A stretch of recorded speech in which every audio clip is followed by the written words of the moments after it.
Hi once again. Yep, thought I'd put another telephone up to have a little look at.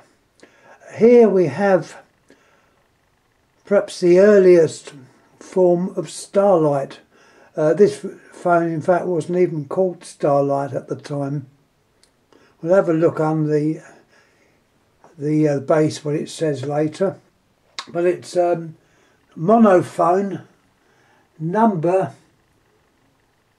check it, 182, and these came out around about the 60s. This phone was actually a competitor to the Princess type phone as manufactured by Bell telephones.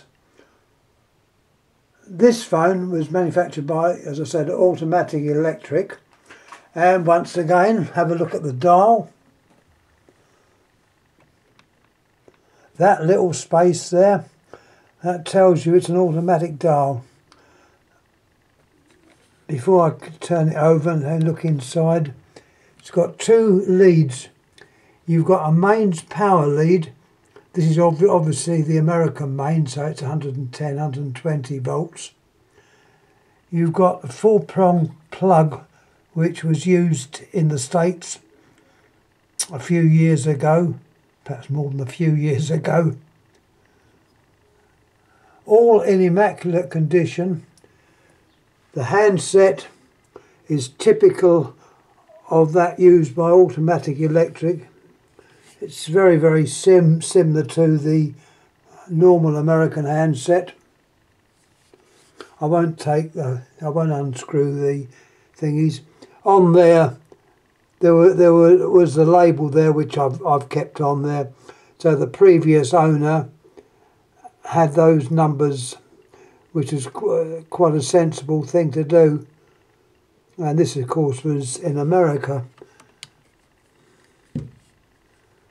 I understand this phone's quite a rare one now. Don't know. I picked it up off of eBay a few years ago. I don't know how much I gave for it, but it was money well spent. And let's have a little look inside. I showed you that I believe is the standard dial insert that you would have had with this phone. Let's gently fold it back. I don't want to do any damage.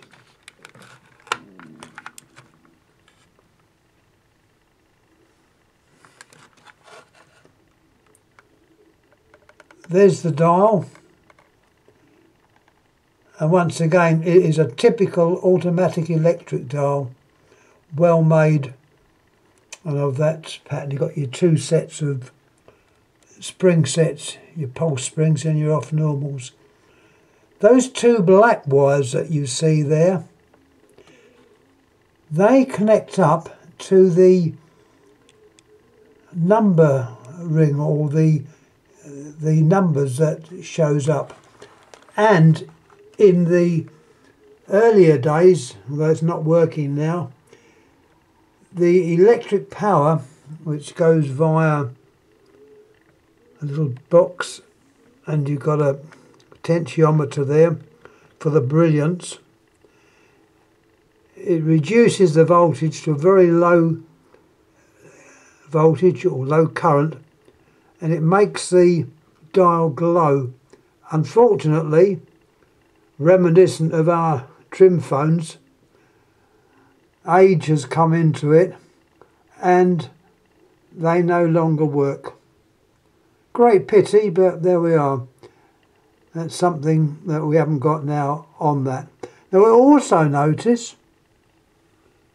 there's your spring sets at the back. They're very, very heavy springs, which are controlled by the cradle springs there. These were well made phones. Here we have the network.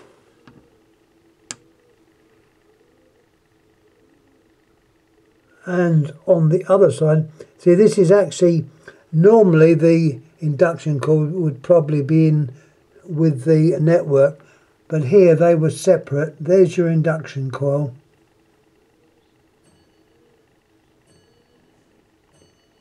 Nicely laid out,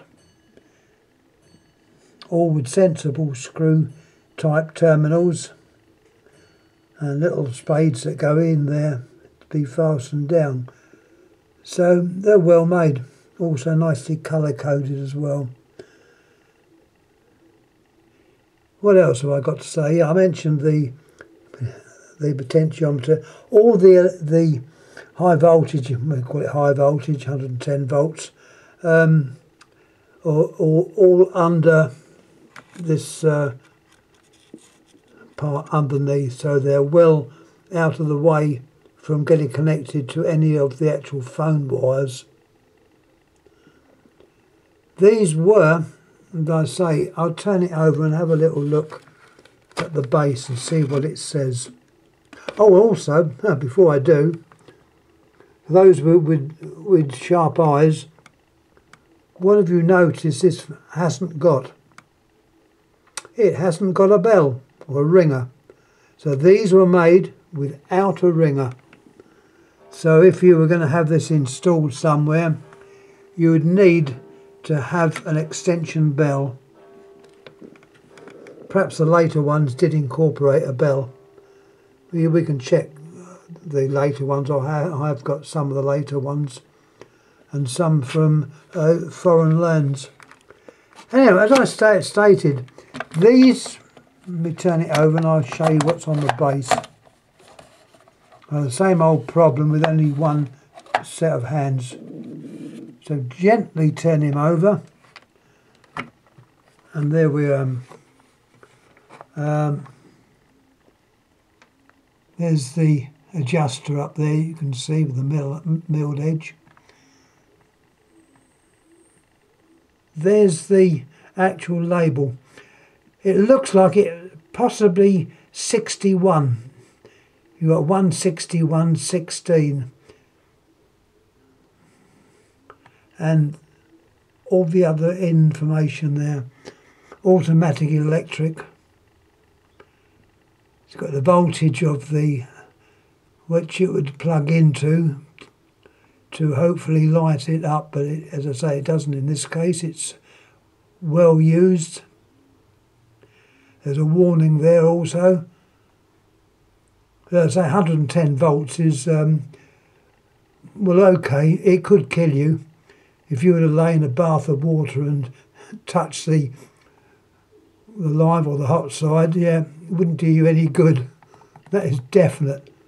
But you can normally feel 110 volts sort of across your fingers, as opposed to our 240, which would make you jump. Anyway, that's the base. It's a metal base as well, by the way. 2 screws each side, which holds the base on. No fiddly bases to fit on, they fit on quite easily. There's the front again. What else? I think that's more or less it. But these now are known as the Starlite, although this phone hasn't got the word Starlite on it anywhere. So it was obviously brought out before they brought the Starlite name out. Anyone in the States can add to this, I'd be grateful. But as far as I know, this is quite an early version of this phone, and subsequently I think it's quite valuable. I don't know how much they're worth now. By the way, just talking generally, phones have gone up in price. Every time I look at eBay or the other one, Etsy, the prices have gone up. And so once again, be very careful that what you buy is what you think you're buying. There's loads of fakes out there, so really be careful. This one is as genuine as me. I hope I'm genuine. And this is what you'd expect to get for that year and that type.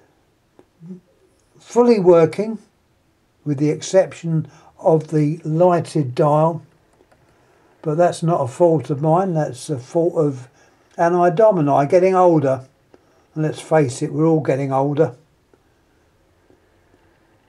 The cords are all also this pink. Oh, you've got a carrying way of carrying on this little piece that goes over there, which you can pick it up with, but I think it's safer to hold it from the base because these are relatively heavy, and the cradle switch has got two. The modern ones have only got the one. But as I say, we'll have a look at the moderner one when I can find it. It's somewhere upstairs. I might have shown this phone before. I probably have. Any questions, please ask. Yeah, there's a bit of history there. Oh, by the way, I must make a mention. I don't think he will object to me mentioning it. On a Sunday, we have, I don't know what it's called, the programme goes live, and we talk with Andy Shedd, which is very interesting. I know he mainly deals with the English phones, but not exclusively. And anyone interested who's perhaps looks at these of my little videos and talks, have a look at, it's on a Sunday at 6:30. Look up Andy Shedd. I don't think he'll mind me mentioning this. Hope it'll bring in a few more people to have a little look.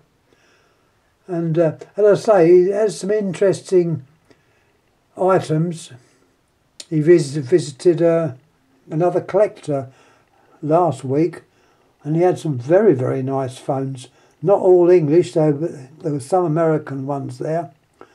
And what I did notice, and I mentioned it on his thing, there was a phone there, KTAS. We're not sure what it was. It was Copenhagen telephone. I've put up one of these in the past, which shows a white, it looks like a reproduction one, but it isn't. It's made in 1931, and that's a KTAS. So they were well-made phones. So yeah, that's all I've more or less got to say. If you're interested in anything to do with phones, the history of phones, then definitely have a little look, and I think you will find it quite interesting. I always look forward to it on a Sunday night. I normally have something to eat. I have my pussycat, which comes on my lap. She's getting a bit old now, the poor girl. She's almost 20, so she's getting on.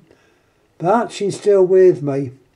And we sit and watch his little program, which is quite good. And you can join in. When you're saying join in, it's by typing in.